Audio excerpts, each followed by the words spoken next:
Hi Claire, how's it going? Hi, good, thank you. Alright, so you're a teacher of like grade one, yes? And so that means your kids, how old are they? They're 5, 6, and 7. 5, 6 and 7. Can you just describe your school for me a little bit? Like what type of school Okay, is so it? it's in quite a high socioeconomic area. It's a private school, Christian school. It's got 4 of each grade, each class in each grade. Right from prep to 12. Oh, awesome. Cool. Alright, now tell me a little bit about your kids. Like what sort of background are they coming from? Okay, most of the children in my class are Australian. Yeah. I have a couple of ESL children. They're South African. Okay. That's pretty much, most of them are from quite, I guess you would say, your average Australian family. Yeah, awesome. Sweet. Okay, so do you have any kids in your classroom that require just that extra bit of support? So either they're, hearing impaired or... Yeah. I have one child with autism and 2 children with speech learning impaired or impairment. So they're probably my ones in need to help most. Children. Yeah. Awesome. And these kids, how do you engage them? Like, because you've got obviously, if you've got some kids with autism and other issues, like you've got a full classroom of other children with all sorts of learning abilities. How do you engage them? I think it's easier being in a grade 1 classroom because regardless of their ability level or diagnosis, if you call it that, their abilities are such a variety of abilities that you have to engage every child anyway, or you can't function with your classroom. So, so I guess we have a lot of, I use a lot of strategies in the room to keep them focused. So, depends, pick an area. What would you... Okay, well, for example, if you were doing English, you've got ESL students as well, like how would you engage them?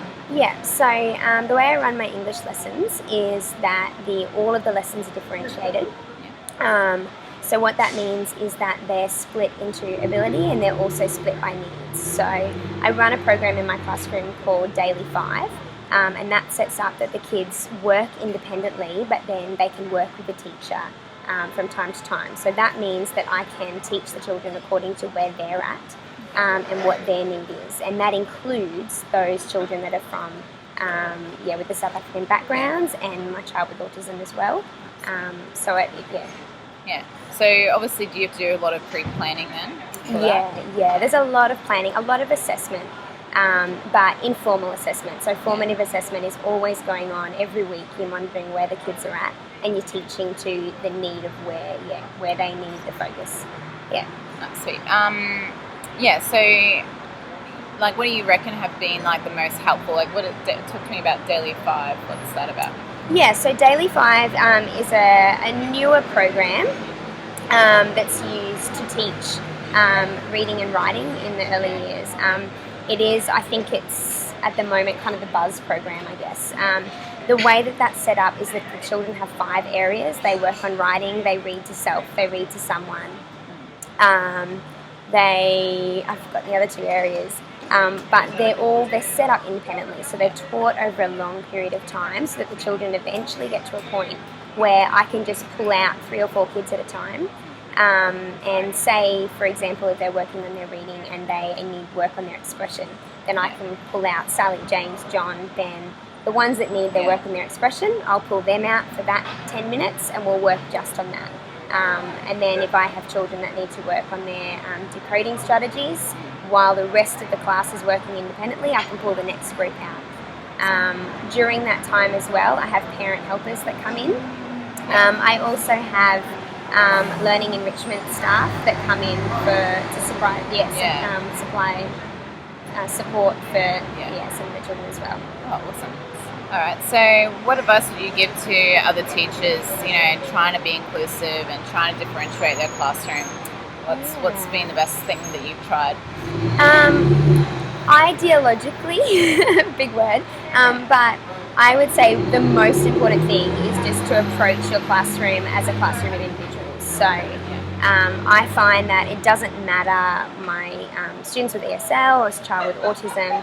I don't see them that way. They're just children with different needs, and the other children in my class are the same. So that's really helpful in when you're planning. You're still planning for all of your children, and they just come into that. Really practical ideas is, carpet time. I have mats where, particularly for my child with autism, they're very high sensory, and so he has a mat that he can sit on where he can play with the carpet without anybody else noticing, but it keeps his attention. So knowing those little tricks to keep the children involved, but doesn't single them out.